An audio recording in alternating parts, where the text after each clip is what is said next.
آیت الکرسی کی بھی بڑی فضیلت ہے، یاد رکھیے، بہت بہت بہت بہت بہت بہت بہت زیادہ فضیلت ہے، اس کی کوئی انتہا نہیں۔ میں سمجھتا ہوں پورے فضائل میں رکھ بھی نہیں پاؤں گا، مختصری رکھوں گا، سب بسم اللہ کی مختصر رکھا، اس کے مختصری رکھوں گا۔ آیت الکرسی قرآن مجید کی تمام آیتوں میں اعلیٰ اور افضل ہے۔ آیت الکرسی قرآن مجید کی تمام آیتوں میں اعلیٰ اور افضل ہے، بہت بڑی فضیلت ہے۔ آئیے صحیح مسلم کی روایت ہے، ابی بن کعب رضی اللہ عنہ فرماتے اور کہتے ہیں رسول اللہ صلی اللہ علیہ وسلم نے فرمایا، کیا تجھے معلوم ہے کہ کتاب اللہ میں سے تمہارے پاس کون سی آیت سب سے افضل ہے؟ کیا تمہیں معلوم ہے کہ کتاب اللہ میں سے کون سی آیت سب سے افضل ہے؟ تو میں نے عرض کیا اللہ اور اس کے رسول ہی بہتر جانتے ہیں، مجھے تو نہیں پتا۔ آپ صلی اللہ علیہ وسلم نے دوبارہ فرمایا کہ کیا تجھے معلوم ہے کتاب اللہ میں سے تمہارے پاس کون سی آیت سب سے افضل ہے؟ میں نے عرض کیا اللہ لا الہ الا هو الحی القیوم، یہ آیت الکرسی۔ آپ صلی اللہ علیہ وسلم نے میرے سینے پر جو ہے ہاتھ پھیرا، مطلب شاباشی دیتے نا، ارے ماشاءاللہ، سینے پر جو ہاتھ پھیرا اور فرمایا ابو المنذر، ٹھیک ہے، ان کی کنیت تھی یہ، تجھے علم مبارک ہو۔ تو اللہ لا الہ الا هو الحی القیوم، یہ جو آیت الکرسی ہے، یہ آیت یاد رکھیے سب سے افضل آیت ہے، بہت افضل، بہت فضیلت والی آیت ہے، اس کو ہم بکثرت پڑھنے کی کوشش کیا کریں۔ اسی طرح جو ہے ایک روایت میں آتا ہے، یہ ابو داؤد کی روایت ہے، رسول اللہ صلی اللہ علیہ وسلم صفا مسجد نبوی سے متصل مہاجرین کی رہائش گاہ، مطلب ایک جگہ تھی، وہاں تشریف لائے تو ایک آدمی نے آپ صلی اللہ علیہ وسلم پوچھا یا رسول اللہ صلی اللہ علیہ وسلم، قرآن مجید میں سب سے زیادہ بڑی اور عظمت والی آیت کون سی ہے؟ آپ صلی اللہ علیہ وسلم فرمایا اللہ لا الہ الا هو الحی القیوم، آیت الکرسی آپ نے بیان کی، یہ سب سے فضیلت والی، عظمت والی بڑی آیت ہے، یاد رکھیں۔ اسی طرح سونے سے پہلے آیت الکرسی پڑھنے والے کے لیے اللہ تعالیٰ کی طرف سے ایک فرشتہ مقرر کیا جاتا ہے جو چوری، ڈاکہ اور دیگر نقصانات سے اس کی حفاظت کرتا ہے، نیز شیطان کی بری حرکتوں مثلاً وساوس، جادو، اسی طرح اس کی آصف زدگی اور اس کے خوف سے بھی انسان محفوظ رہتا ہے۔ اتنے سارے فائدے ہیں۔ یقیناً یہ روایت ابو ہریرہ رضی اللہ عنہ کی بڑی مشہور اور معروف روایت ہے، صحیح مسلم میں اور دیگر کتب میں آتی ہے۔ میں اب پوری تفصیلات نہیں رکھتا ہوں، بس مختصر آپ کو واقعہ، چونکہ حدیث بہت لمبی ہے۔ ہوا یہ کہ ابو ہریرہ رضی اللہ عنہ کو آپ نے جو زکوٰۃ کی کھجوریں تھی اس کے اوپر جو اپوائنٹ کیا، آپ وہاں تھے، رات میں ایک شخص آیا کھجوریں چرا رہا تھا، آپ نے پکڑا، کہا اللہ کے رسول صلی اللہ علیہ وسلم کا پیش کروں گا۔ اس نے کہا کہ میرے بیوی بچے بڑے بھوکے پیاسے تھے، میں مجبور تھا اس لیے لے جا رہا ہوں، میں کل نہیں آؤں گا۔ کہا ٹھیک ہے کل نہیں آنا، چھوڑ دیا۔ صبح ہوئی، اللہ کے رسول صلی اللہ علیہ وسلم سے کہا اللہ کے رسول ایک شخص آیا تھا کھجور چرا رہا تھا، میں نے پکڑا، پھر کہا بیوی بچے میں نے چھوڑ دیا۔ اللہ کے رسول صلی اللہ علیہ وسلم فرمایا آج پھر آئیں گا وہ؟ یہ کہتے جب اللہ کے رسول صلی اللہ علیہ وسلم کہہ دیا آج آئیں گا تو میں تو اب تیار ہو گئی، آج تو نہیں چھوڑوں گا۔ پھر آیا وہ کھجوریں چرا رہا تھا، آپ نے پکڑا، کہا آج تو اللہ کے رسول صلی اللہ علیہ وسلم بارگاہ میں حاضر کروں گا اور تم کو، کیونکہ تم کھجور چرا رہے زکوٰۃ کے۔ کہا نہیں میرے بیوی بچے بھوکے تھے، یہ تھے وہ تھے، بڑا اس نے رونا رویا، ان کو رحم آیا، پھر چھوڑ دیا۔ صبح ہوئی، اللہ کے رسول صلی اللہ علیہ وسلم فجر نے پوچھا کیا ہوا ابو ہریرہ تمہارے قیدی کا؟ کہاں جایا تھا؟ کہا کہاں ہے؟ پھر تو کہا آج بھی چھوڑ دیا میں نے اس کو، لیکن اس نے کہا کل نہیں آئیں گا، تو کہا آج بھی آئیں گا وہ۔ یہ کہتے وہ اب میں نے سوچ لیا آج تو اس کو نہیں جانے دوں گا۔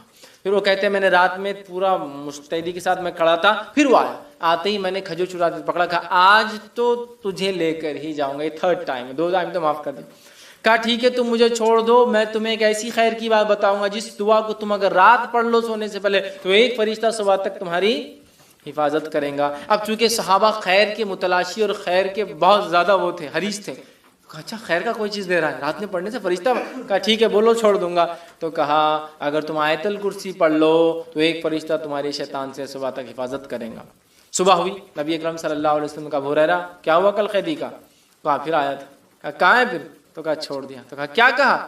تو کہا اس لیے چھوڑ دیا کہ اس نے مجھے ایک دعا سکھائی، اور اس نے کہا آپ صلی اللہ علیہ وسلم نے فرمایا کیا دعا سکھائی؟ تو اس نے کہا جو شخص رات سوتے وقت آیت الکرسی پڑھ کر سوئیں گا تو ایک فرشتہ صبح تک اس کی فجر تک حفاظت کریں گا۔ ابو ہریرہ یہ بات اس نے سچ کہی، حالانکہ وہ اکثر جھوٹ ہی بولتا ہے۔ کیا تم جانتے ہو وہ کون تھا جو تمہارے پاس 3 دن سے قید میں آ رہا تھا، پکڑا جا رہا تھا؟ تو کہا اللہ اور اس کے رسول ہی بہتر جانتے ہیں۔ تو کہا وہ شیطان تھا۔ کون تھا؟ وہ شیطان تھا، ٹھیک ہے، لیکن اس نے یہ بات سچ کہی، ٹھیک ہے، یہ بات سچ کہی، تو یہاں بھی پتہ چلا۔ اسی طرح ہر فرض نماز کے بعد آیت الکرسی پڑھنا جنت میں جانے کا باعث ہے۔ پتہ چلا جن شیطان سے محفوظ رہتا ہے، ایک فرشتہ حفاظت کرتا ہے. اسی طرح ایک فضیلت اور آتی ہے، ہر نماز کی بات پڑھنے سے کیا ہوتا ہے؟ جنت میں جانے کا باعث ہوتا ہے. حدیث کے الفاظ سنیے آپ کس طرح سے، اور یہ امام نسائی نے جو اپنی کتاب جو عمل الیوم واللیل کے اندر دن اور رات کے اعمال کے اندر نقل کیا، اور وہ فرماتے ہیں، ابو امامہ رضی اللہ عنہ فرماتے اور کہتے ہیں کہ اللہ کے رسول صلی اللہ علیہ وسلم فرمایا، جس نے ہر فرض نماز کے بعد آیت الکرسی پڑھی، اس کے اور جنت کے داخل ہونے کے درمیان موت کے علاوہ کوئی رکاوٹ نہیں ہے. مر جائے تو سیدھا جنت میں جائیں گے. لیکن یہ آیت الکرسی پڑھنا ہے. آیت الکرسی کو سر پہ ہاتھ رکھ کے پڑھنا لفظ نہیں ہے. بہت سے لوگ آیت الکرسی پڑھتے ہیں لیکن ایسے ہاتھ رکھتے ہیں سر پر پیشانی، پھر ہاتھ کو زمین پہ رکھتے ہیں کبھی، یا ہاتھ کو یوں رکھتے ہیں، پتہ نہیں کیا اس کی وجہ ہے، اور پھر پڑھتے ہیں. یہ ثابت نہیں ہے، لیکن آیت الکرسی پڑھنا ثابت ہے. یاد رکھیے، ٹھیک ہے. یہ بڑی افضل، بڑی برکت، فضیلت، قدر اور منزلت والی آیت ہے، جس کو آیت الکرسی سورہ بقرہ سورہ نمبر 2 کی آیت نمبر 255 نمبر ہے اس کا. چلیے آگے بڑھتے ہیں. اسی طرح وہ آیت جس کی وہ کام جو دعا میں جائز ہے، اس کے آداب ہے، کچھ بس رکھ دیتا ہوں. کسی شخص کی درخواست پر کسی آدمی کے نام لے کے دعا کرنا جائز ہے. صحیح بخاری کی روایت ہے، کسی کی درخواست، آپ صلی اللہ علیہ وسلم کے زمانے میں حضرت عمر عمرہ کے لیے گئے تو آپ نے کہا میرے بھائی مجھے اپنی دعا میں یاد رکھنا. کس نے کہا؟ اللہ کے رسول نے کہا حضرت عمر سے، میرے بھائی مجھے اپنی دعا میں یاد رکھنا. ٹھیک ہے. یہ نہیں کہا کہ عمر تم تو میرے سے چھوٹے ہو ایمان میں، تم میرے کو بولو. اور حضرت عمر نے کہا اللہ کے رسول آپ اتنے بڑے، آپ سے، آپ کے ذریعے ہم مانگتے ہیں، ہم سے کیوں کرا رہے آپ؟ ٹھیک ہے. حضرت عمر نے کہا میں یاد رکھوں گا. سمجھ رہا بات کو؟ تو کسی کو آپ کہہ سکتے، درست ہے، اس میں کوئی مسئلہ نہیں. اسی طرح دعا میں کافروں کے لیے ہدایت طلب کر سکتے ہیں آپ صلی اللہ علیہ وسلم کئی کافروں کے لیے ہدایتیں طلب کی کہ اللہ عمرین میں سے کسی ایک کو ہدایت دے. ایک عمر تھا ابو جہل، اس کا نام بھی عمر تھا، اور ایک عمر تھے عمر ابن خطاب، دونوں عمر تھے. تو کہا ایک کو ہدایت دے. اللہ نے عمر ابن خطاب کے حق میں قبول کی دعا. تو کافروں کے لیے دعا کر سکتے، بخاری کی روایت ہے. اسی طرح دعا میں اللہ تعالیٰ سے اس کے اسم اعظم اور اس کی صفات اور اس کے وسیلے سے دعا کر سکتے ہیں آپ. اللہ کے اسماء و صفات اسی لیے تو ہے کہ اس کے وسیلے سے آپ دعا کریں. زندگی چاہیے تو الحی کے نام سے دعا کریں، اے زندگی کی دینا، یا حیو مجھے جو ہے فلاں زندگی عطا فرما، اس کی زندگی عطا فرما، اس کو موت سے بچا لے. سمجھ رہے ہیں بات کو؟ رزق چاہیے، یا رزاق تو رزق دینے والا ہے، ہمیں رزق عطا فرما.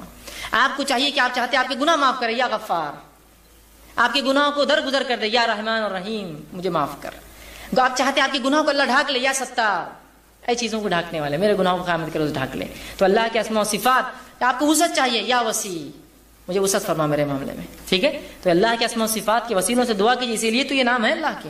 بہرحال اسی طرح اپنے نیک اعمال کے وسیلے سے بھی دعا مانگ سکتے، یہ بھی قبول ہوتی ہے. میں نے جیسا کہ بخاری کی حدیث ہے کہ 3 آدمی جو بنی اسرائیل کے غار میں چلے گئے، تینوں نے نیک اعمال کے وسیلے سے دعا مانگی نا. کیا تینوں نے یہ کہا نہیں ہم اپنے قوم کے نبی جو انتقال کر کے ان کے وسیلے سے مانگیں گے، اپنے قوم کے پیروں فقیروں سے مانگیں گے؟ خود کے وسیلے سے مانگی تینوں نے دعائیں. ٹھیک ہے. تو اپنے وسیلے سے، بخاری کی روایت. اسی طرح زندہ نیک آدمی سے دعا کروانا جائز ہے. کوئی زندہ نیک آدمی ہے، بول بھی سکتے دعا کرو، اور کروانا مطلب وسیلہ لینا کہ دیکھیے آپ میرے لیے دعا کریں اور میں نیک سمجھتا ہوں آپ کو، اور میں بھی دعا کروں گا، لیکن میں آپ کے نام آپ کے وسیلے سے دعا کروں گا اللہ سے. اس طرح سے اگر آپ اجازت لیں اور وہ بھی دعا کرے اور آپ بھی دعا کریں، دعا قبول ہوتی ہے. یہ بھی جائز ہے. لیکن یہ ہر بار کا معمول مت بنا دیجیے کہ اللہ اس کے بغیر قبول ہی نہیں کرتا وسیلے پر. امت نے اتنی حدیث لے لی اور بس ہر چیز کو نہیں ان کے ذریعے اور ان کے ذریعے نہیں. یہ تو کچھ کئی چیزوں میں سے ایک سبب ہے کہ آپ کسی کو نیک سمجھتے ہیں تو اس کو مسئلہ بتائیے، خود بھی دعا کرے، نہیں کہ آپ بری ہو گئے نہیں انہوں کر رہے دعا، وہ بھی دعا کرے، تو یہ بھی جائز ہے، ایسا کروایا جا سکتا ہے. ٹھیک ہے. بس ایک واقعہ صرف اس صبر کا میں آپ کے سامنے رکھوں گا. بڑا زبردست واقعہ ہے، بچے، بوڑھے، مرد اور عورتوں کے لیے عبرت ہے اس واقعے میں. بہرحال واقعہ بہت لمبا ہے، مسلم کی روایت ہے، طویل ہے. میں بہت اختصار سے انشاءاللہ جس کام لوں گا اس کے تعلق سے. آپ صلی اللہ علیہ وسلم فرماتے ہیں اس واقعے کو اللہ رب العزت نے قرآن میں سورۃ البروج سورہ نمبر 85 کی ابتدائی آیتوں کے اندر بیان کیا ہے. اصحاب اخدود کا واقعہ. فرمایا قتل اصحاب الاخدود کہ مار دیے گئے اخدود والے، گڑھے والے لوگ. ٹھیک. اب یہ واقعہ کیا ہے؟ جب صحابہ نے پوچھا یہ اخدود کا معاملہ کیا ہے، یہ گڑھے والے لوگ کون تھے، تو بڑا زبردست واقعہ آپ صلی اللہ علیہ وسلم سنایا کہ آپ نے فرمایا تم سے پہلے قوموں میں ایک قوم تھی، بنی اسرائیل کا واقعہ ہے غالباً. تم سے پچھلے ایمان والوں میں ایمان والے تھے، اور ایک قوم تھی. اس بستی میں جو ہے ایک بادشاہ تھا، اور اس بادشاہ کے پاس ایک جادوگر تھا. وہ جادوگر جو بوڑھا ہونے لگا، اس نے کہا اے بادشاہ، وہ خوابوں کی تعبیر اس طرح کی کاما کرتا، نجوم تاروں کو دیکھ کر تقدیر بتاتا. اس نے کہا اے بادشاہ سلامت، میں بوڑھا ہو چلا ہوں، میں مر جاؤں گا، لہٰذا تم ایک بچہ میرے پاس لا کے دو جس کو میں تعلیم دوں جادو کا علم، تاکہ میرے بعد وہ آپ کی مدد کرتا رہے.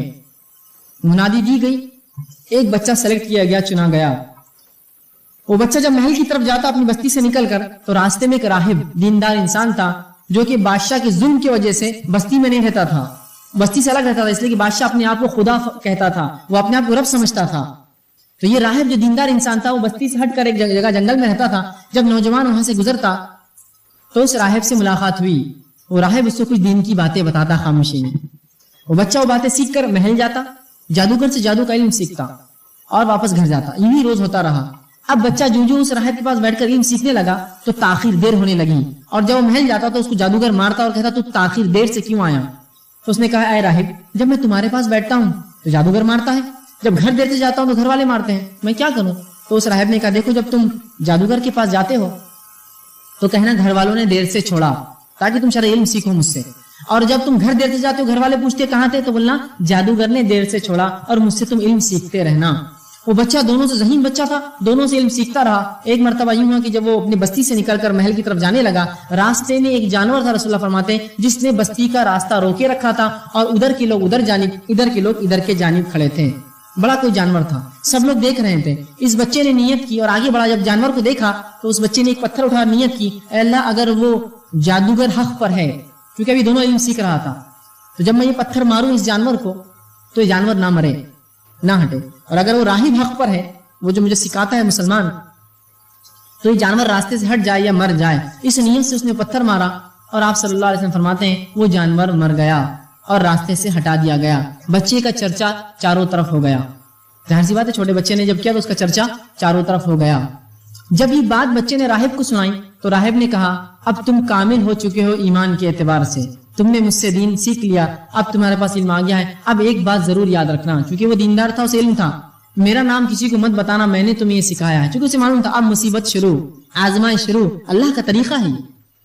میرا نام مت بتانا کسی کو کہ میں نے تمہیں یہ چیز سکھائی ہے جو دین کا علم دیا ہے. اب ہوا یوں کہ اللہ رب العزت نے اس بچے کی دعاؤں میں تاثیر دے دی. اور جب کوئی شخص اس کے پاس آتا، بچہ کہتا کہ اللہ پر ایمان لاؤ، اور پھر اس کے حق میں دعا کرتا، اللہ اس کی دعا کو قبول کرتا اور وہ بیماروں کو شفا دینے لگا اللہ کے حکم سے. جو آتا اس کو کہتا ایمان لاؤ اور پھر وہ دعا کرتا اور وہ شفا یاب ہوتے. ایک مرتبہ یوں ہوا کہ ایک وزیر تھا جو اس بادشاہ کے محل میں تھا. اس وزیر جو وہ نابینا تھا، کسی نے کہا جاؤ اس بچے کے پاس، وہ بہت ماہر ہو چکا ہے. لوگوں کو لگا اس نے جادوگر سے علم سیکھا، بڑا ماہر ہو چکا ہے، وہ جس کے لیے دعا کرتا ہے اس کی دعا قبول ہوتی ہے. تم نابینا ہو، اس سے جا کے نظر بینائی مانگو. وہ شخص وزیر پہنچ گیا اور خوب تحفے تحائف لائے اور کہا مجھے بینائی دو. تو کہا بینائی میں نہیں دیتا ہوں، وہ اللہ دیتا ہے شفا. تو کہا یہ اللہ کون ہے؟ تو کہا یہ تمہارا اور میرا رب ہے، تمہارا اور میرا رب ہے، لہٰذا تم اس پر پہلے ایمان لاؤ پھر میں دعا کروں گا. وہ شخص وزیر ایمان لایا، بچے نے دعا کی، وزیر کو آنکھیں آ گئی، مطلب اس کو بینائی آ گئی. وزیر جو ہے محل میں جا کر جب دوسرے دن بیٹھا اور لوگوں کو دیکھنے لگا، چونکہ بینا لوگ جو نابینا ہوتے ہیں ان کو دکھتا، وہ تو بات ادھر کرتے ہیں دیکھتے ادھر ہے، بیچارے سمجھ میں نہیں آتا ان کو. تو وزیر دیکھ کر بات کر، بادشاہ نے کہا کیا بات ہے آج تم دیکھ رہے ہو؟ تو کہا مجھے بینائی مل گئی. تو کہا خوب، کیسے؟ تو کہا اس بچے نے دی، اس بچے نے دعا کی اور اپنے رب سے دعا کی، مجھے کہا ایمان لاؤ رب پر، اور دعا کی رب سے، بینائی مل گئی. تو بادشاہ نے جادوگر سے کہا بھائی اتنا ماہر بنا دیا اس کو تم نے، یہ تو تم سے بھی آگے چلا گیا. تو جادوگر نے کہا میری مہارت اتنی نہیں ہے کہ میں کسی کو بینائی دینے والا جادو سکھا سکوں.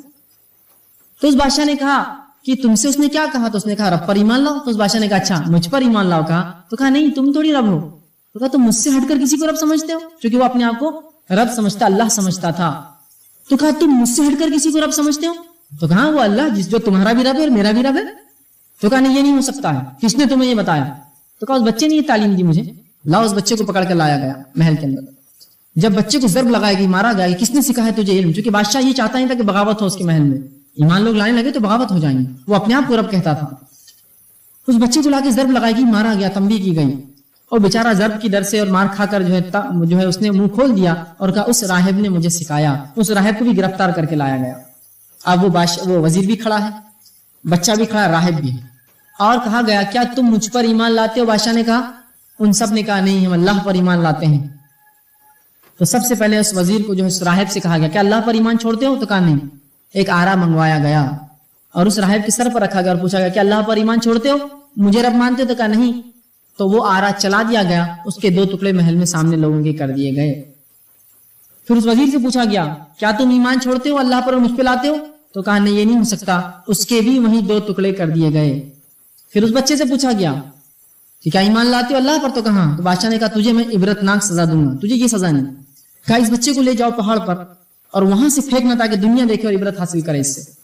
جب بچے کو پہاڑ پہ لے جایا گیا, بچے نے اللہ سے دعا کی, اللہ میری حفاظت کر ان سے. ایک زلزلہ آیا, تمام لوگ جو فوجی تھے, جو سپاہی تھے, گر گئے. بچہ واپس آ رکھا ہے, بادشاہ تم مجھے نہیں مار سکتے, میرے رب نے مجھے بچا لیا. اچھا اب دوسری سزا تجھے, اسے پانی میں لے جاؤ, سمندر کے بیچ میں ڈبا دینا. ہاں لیکن یہ ضرور پوچھ لینا کیا مجھ پر ایمان لاتا ہے بادشاہ پر, اگر کہہ دے ہاں تو چھوڑ دینا, واپس نہ ڈبا دینا. جب لے گئے اس بچے نے پھر اللہ سے دعا کی, اے اللہ میری حفاظت کرے ان ظالموں سے. اللہ نے ایک طوفان لایا, کشتی کو ڈبا دیا, اس بچے کو محفوظ سطح پر لے آیا. بچہ پھر گیا اور کہا بادشاہ سلامت, تم مجھے نہیں مار سکتے. ایک ہی طریقہ ہے جس طریقے سے تم مجھے قتل کر سکتے ہو.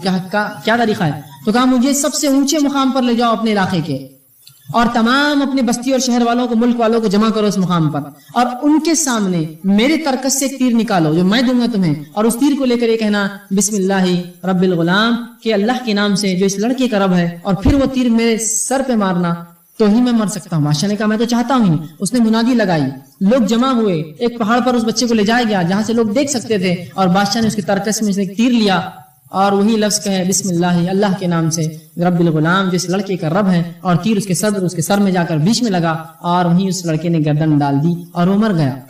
اب جو ہی اس لڑکے کی موت ہوئی, پورے کی پوری عوام جو کھڑی چلا اٹھی, آمنت برب الغلام, ہم لڑکے کے رب پر ایمان لائے. کیونکہ لڑکا حق تھا, لڑکا حق پر تھا, اس نے صبر کیا, اور اسے پتا تھا اگر میں جیوں گا تو دعوت اتنی لمبی نہیں دے سکتا ہوں. اس کو اللہ نے حکمت دی, اس کی موت نے پورے کے پورے ملک کو ایمان لا دیا, اس کا صبر. تو سب نے کہا آمنت برب الغلام, ہم سب ایمان لائے لڑکے کے رب پر. اب وزیروں نے کہا یہ تو پہلے ہم 3 لوگ اور 2 لوگ اور 4 لوگوں سے پریشان تھے, اب تو پوری بستی ایمان لائے, اب کیا کریں, کچھ نہ کچھ تو حل نکالنا پڑے گا. تو بادشاہ نے کہا ٹھیک ہے. مشورہ ہوا اور یہ طے ہوا کہ بڑے بڑے گڑھے کھودے جائیں گے, اخدود, گھروں میں آگ لگائی جائیں گی, اور بستی کے لوگوں کو لایا جائے گا, پوچھا اللہ پر ایمان لاتے ہو بادشاہ پر, جو کہ اللہ پر پھینک دو, جو کہ بادشاہ پر چھوڑ دو. اور لوگوں کو جمع کیا گیا بڑے بڑے گڑھوں کے سامنے, لیکن لوگ ایسا پختہ ایمان لائے تھے بیچارے وہ, اور انہوں نے صبر کیا اس پر ایمان کے بعد, کہ جب لا کر انہیں کھڑا کیا تو پوچھا جاتا اللہ پر ایمان لائے یا بادشاہ پر, وہ کہتے اللہ پر, اٹھا کر پھینک دیا جاتا. یہ کوئی مذاق نہیں ہے بلکہ. پیچھے ایک انسان کھڑا جو دیکھ رہا میرا بھائی جل کر مر رہا ہے نیچے, دوسرے کو لا کر کھڑا جاتا, وہ کہتا نہیں میں ایمان لا, اللہ پھینک دو مجھے بھی. حتیٰ کہ تمام بستی کے لوگوں کو اس نے جلا دیا, آگ میں ڈال دیا. آخر میں ایک عورت تھی جس کے سینے سے اللہ کے فرماتے ایک بچہ لگا تھا, اس نے یہ سوچا کہ میں اپنے بچے کے لیے جھوٹ بول دیتی ہوں, اب کوئی دیکھنے والا بھی نہیں میرا اطراف, سب مر چکے ہیں جو ایمان لائے تھے, تاکہ میں اس کی زندگی بچا لوں. جب یہ نیت اس نے کی تو اللہ رب العزت نے اس بچے کو زبان دی, اور اس نے کہا میری ماں تو حق پر ہے اور کود جا, اور پھر عورت اس بچے کو لے کے اس آگ میں کود گئی. تو رسول اللہ فرماتے ہیں ایسے 4 بچے ہوئے جنہوں نے ایسی عمر میں بات کی جس عمر میں بچے بات نہیں کرتے. ایک عیسیٰ علیہ السلام چھوٹے تھے, دوسرا بچہ وہ تھا, تیسرا بچہ ایک جریج, ایک واقعہ تھا, بہرحال ایک طویل واقعہ, اس کے اندر ایک بچے نے گواہی دی. چوتھا فرماتے ہیں اصحاب اخدود کا بچہ, اس نے بھی ایسی عمر میں بات کی کہ عموماً بچے بات نہیں کرتے. اب آئیے اس واقعے کے اندر جو نصیحتیں تھی, صبر کے جو واقعات تھے, کیا کیا تھے. سب سے پہلے اس راہب کا صبر, اسے پتا تھا اگر میں ایمان کی دعوت دوں گا تو مصیبت مجھ پر آنے والی ہے, پھر بھی اس نے اپنے ایمان کو چھپایا نہیں اور بچے کو حکمتاً تعلیم دے دی, ایمان مت آیا. دوسرا, اس وزیر کا ایمان دیکھیے آپ, اور اس کا صبر دیکھیے. وزارت پوسٹ بہت بڑی چیز ہوتی ہے. ہم آج کل ہم دیکھتے ہیں چھوٹی چھوٹی پوسٹ کے لیے ہم بھکاریوں جیسا پھرتے ہیں لوگوں کے پیچھے, اور وہ جو چاہیں ان کو رب سمجھ ان کے سامنے جھکتے ہیں. وزیر تھا وہ, معمولی اس کی پوزیشن نہیں تھی, بادشاہ کی بازو بیٹھتا تھا وہ, لیکن اس نے اپنی وزارت کو بالائے طاق رکھ دیا, اس کو اپنے پیروں تلے کچل دیا ایمان کے لیے. کہا نہیں, ایمان تو نہیں چھوڑتا ہوں, چاہے مار دو, قتل کر دو. وزیر قتل کیا گیا. پوزیشن ہولڈنگ تھا نا, ایک عام آدمی تو پھر بھی قربانی دے سکتا ہے, اس کا ہے کیا, یہ وزیر تھا. لیکن اللہ پر جب ایمان لایا, اس لیے میں نے کہا اس حصے کے اندر ہر پوزیشن اور ہر کسی کے لیے ایک عبرت اور نصیحت ہے. اس راہب کے لیے ایک نصیحت ہے کہ وہ ہاتھ سے کچھ نہیں کر سکتا تھا, زبان سے کچھ نہیں, تو خاموشی میں تعلیم دے دی, صبر کیا اپنی تکلیف پر, ایمان نہیں چھوڑا, اس کو قتل کیا گیا, وہ اللہ کے راہ میں شہید ہوا. اس وزیر نے جو پوسٹ ہولڈ کرتا تھا, چاہتا دنیا کے لیے چھوڑ سکتا تھا, پوسٹ نہیں چھوڑی, اپنا جو ہے پوسٹ کو چھوڑ دیا, ترک کیا, اور موت کو پسند کیا, اللہ پر ایمان کے لیے صبر کیا, اور قتل کیا گیا, شہید ہو گیا, مارا گیا. اس بچے کا دیکھیے آپ صبر, اور اللہ نے جو اس کی حکمت دی تھی, اپنی جان دے دی اسلام کی دعوت کے لیے, اور بستی والوں تک پیغام ایک ہی جھٹکے میں پہنچا دیا. یہ وہ دور تو نہیں تھا کہ ٹیلی کاسٹ کرے, براڈ کاسٹ کرے, یہ ایک طریقہ تھا. اللہ نے جو حکمت اس کو سجائی تھی, اس حکمت کے تحت اس نے یہ کام کیا, یہ منمانی نہیں تھی اس کی. اور اس بچے کی قربانی دیکھیے, بڑے تو قربانی پھر بھی دے دیتے ہیں, اس بچے کی عظیم قربانی اس دین کے لیے. اور وہ اس کے لیے مارا گیا اور شہید ہوا. اور پھر اس پوری قوم کی قربانی دیکھیے, ہر بڑا اور چھوٹا اور عورت اور مرد سب آگ میں کودنا پسند کیا, ایمان چھوڑنا پسند نہیں کیا. اور آخر میں اس عورت کی اور اس چھوٹے بچے کی قربانی دیکھیے کہ اس ننھے بچے نے بھی جو ایمان کے لیے مرنا پسند کیا, لیکن وہ زندگی اس نے پسند نہیں کی, اور وہ عورت بھی اس کو لے کر کود گئی. تو اس واقعے میں ہر فرد کے لیے نصیحت تھی, ہر فرد کے لیے صبر کے نمونے تھے. ہر پوزیشن میں جو آپ ہولڈ کرتے ہیں ان میں ہر کسی کا عبرت تھی کہ سب نے قربانی دی اللہ اور اس کے دین کے لیے. کیا آج ہم ایسے صبر کے لیے تیار ہیں؟ ہم تو اتنے صبر کے لیے بھی تیار نہیں کہ 2 روپے ہم سے چھن جائے. ہم اس کے لیے بھی پریشان ہوتے, یہ نہیں سوچتے کہ اللہ نے لکھا تھا میری تقدیر میں ہونا ہو گیا. نہ صبرے ہو جاتے ہیں, نہ شکرے بن جاتے ہیں. اور جب ایک انسان صبر کرتا ہے تو کیا ہوتا ہے معلوم؟ وہ صبر جب کرتا ہے تو خود بخود یہ شکر کی علامت ہوتی ہے. اسی لیے میں نے شکر کو بہت لمبا طویل نہیں لیا, آپ کے ساتھ مختصر رکھوں گا. لیکن آخر جب انسان صبر کر رہا ہے کسی مصیبت میں, انا للہ و انا الیہ راجعون پڑھا, یہ اس کا شکر ہے. تو صبر میں شکر خود بخود داخل ہے, اسی لیے عنوان صبر اور شکر رکھا گیا کہ جب ایک انسان مصیبتوں پر صبر کرتا ہے تو وہ خود بخود شکر کی علامت ہے اس کی. اور جب وہ کلمات ادا کرتا ہے حمد و ثنا کی تکلیفوں پر, اللہ کا شکر ادا کرتا ہے کہ جس بھی حال میں تو نے رکھا تیرا شکر ہے اللہ. ٹھیک, تو یہ خود ایک شکر ہے, اللہ کی تعریف کرتا ہے, حمد و ثنا کرتا ہے. ٹھیک ہے, اس لیے آخرت میں بہت کثیر اس کا بدلہ ملے گا. ٹھیک ہے, اسی طرح اب جو میں نے کہا دعائیں قبول ہونے کی 3 صورتیں ہیں, اس میں سے جو 3 صورتیں ہیں اس میں سے جو ایک صورت اللہ ہو بہو دعا کو قبول کرتا ہے, اس جو سٹیپ جو پہلا قبول جو اللہ ہو بہو کرتا ہے, اس کے پھر 2 طریقے اللہ کے قبول کرنے کے. اللہ ہر دعا قبول کرتا ہے, دعائیں 3 شکل میں قبول ہوتی ہیں. ہو بہو آخرت میں بدلہ, اس کے برابر مصیبت ٹالتا ہے. تو جو پہلی شکل اللہ قبول کرتا ہے, اس قبول کرنے کی پھر 2 شکلیں ہیں. اس قبول کرنے کی 2 شکلیں, وہ کیا ہے؟ پہلی شکل یہ ہے, دعا مانگی تبھی قبول ہو گئی. آج میں نے دعا کی, کل نتیجہ آ گیا. آج میں نے دعا کی, پرسوں نتیجہ آ گیا. آج میں نے دعا کی, 1 مہینہ بعد رزلٹ تھا میرا, اور وہی آیا جو میں چاہتا تھا.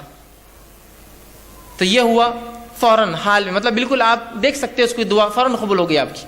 اور کبھی اس دعا کو اللہ بعد میں قبول کرتا ہے, بہت لمبے عرصے کے بعد. کتنا عرصہ ہم نہیں جانتے, بہت دن بعد بھی کرتا ہے. لیکن تو جو پہلی شکل ہے, پھر اس کے 2 ٹائپس ہوتے ہیں. پہلا فوراً, دوسرا تھوڑا وقت کے بعد. آئیے اس کی مثالیں ہم دیکھتے ہیں. جس میں دعا جو فوری قبول ہو جاتی ہے اس کی ایک مثال ہے, صحیح بخاری کی روایت ہے. آپ صلی اللہ علیہ وسلم فرماتے ہیں 3 لوگ تھے بنی اسرائیل سے, اور وہ جنگل میں تھے, زوردار بارش ہونے لگی. تینوں نے گفا میں پناہ لے لی. اچانک اوپر سے ایک پتھر گرا اور گفا کے منہ پہ آ کے لگ گیا, گفا بند ہو گئی. تینوں نے کہا اپنے اپنے نیکی کا وسیلہ تلاش کرو اور اللہ کے سامنے ایسی نیکی بیان کرو جو نیکی خالص اللہ کے لیے کی ہوں گی, تاکہ یہ مصیبت ٹل جائے. پہلے نے کہا اللہ میں نے اپنے والدین کے لیے جو ہے بکریاں چرا کر آیا تھا, والدین سو گئے, میں روز پہلے ان کو دودھ پلاتا.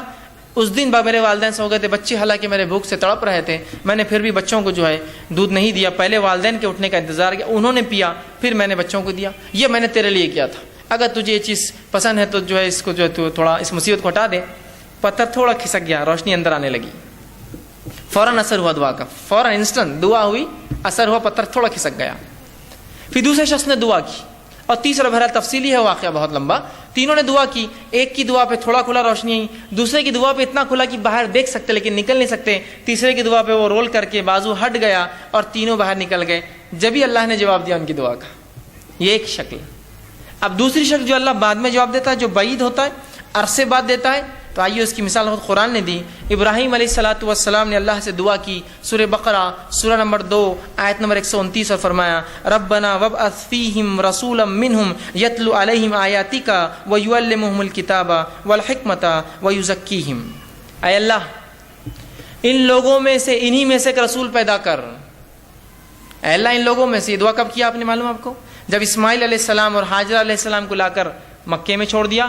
مکے میں چھوڑنے کے بعد جب آئے تو ایک دعا کر رہے ہیں. کیا دعا کر رہے ہیں؟ اے اللہ میری اس اولاد سے, اسماعیل سے, اس کی نسل سے, ان لوگوں میں سے جو ہے اللہ فرمایا ربنا وابعث فیہم رسولا منہم, انہی کے اندر سے ایک رسول انہی میں سے بھیج, یتلو علیہم آیاتک, جو تیری آیتیں پڑھ پڑھ کر انہیں سنائے, ویعلمہم الکتاب, اور تیری کتاب کا علم انہیں دے, والحکمہ, اور ان کو نبوی علم احادیث کا علم حکمت عطا فرمائے, ویزکیہم, اور ان کی نفسوں گناہوں سے پاک کرے. اور یہ دعا کا نتیجہ کون تھے معلوم آپ کو؟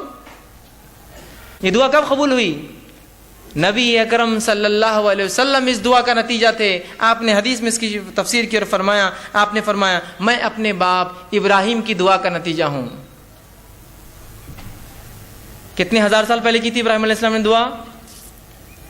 قبول کب ہوئی؟ وہ انہی میں سے رسول آیا. آخری نبی عرب تھے, اسماعیل علیہ السلام کے نسل تھے, لیکن ہزاروں سال بعد دعائیں رائے گا نہیں جاتی ہے, اثر لاتی ہی ہے, لاتی ہی اثر ہو فوراً یا بعد میں. اور بعد کی فوراً کی مثال بھی میں نے رکھ دی, بعد کی مثال بھی رکھ دی آپ کے سامنے. تو اللہ کے رسول ابراہیم علیہ السلام کی دعا قبول ہوئی. ہر دعا قبول ہوتی ہے, میری آپ کی بھی ہوتی ہے, لیکن فوراً نہیں ہوئی. کئی ہزار سال بعد اسی نسل میں اسماعیل علیہ السلام سے ایک نبی آئے. دعائیں خوب دیجیے, خوب دعائیں دیجیے. یہ دعائیں پتہ نہیں کب اثر لائیں, کتنے نسلوں بعد لائیں گی. ابراہیم علیہ السلام کی دعا ہزاروں سال بعد رنگ لائی, 3000 3.5 4,000 سال بعد. دعائیں کرنا چاہیے, اس کے بڑے فضائل یاد رکھیے. تو 3 شکلوں میں سے پہلی شکل کی 2 قسمیں ہیں کہ فوراً اور دیر سے, لیکن یاد رکھیے اللہ رب العزت دعا قبول کرتا ہی ہے. دعا کبھی رائے گا نہیں جاتی. کبھی اپنی دعاؤں سے مایوس مت ہوئیے کہ میں نے دعا کی اور قبول نہ ہوئی. اسی طرح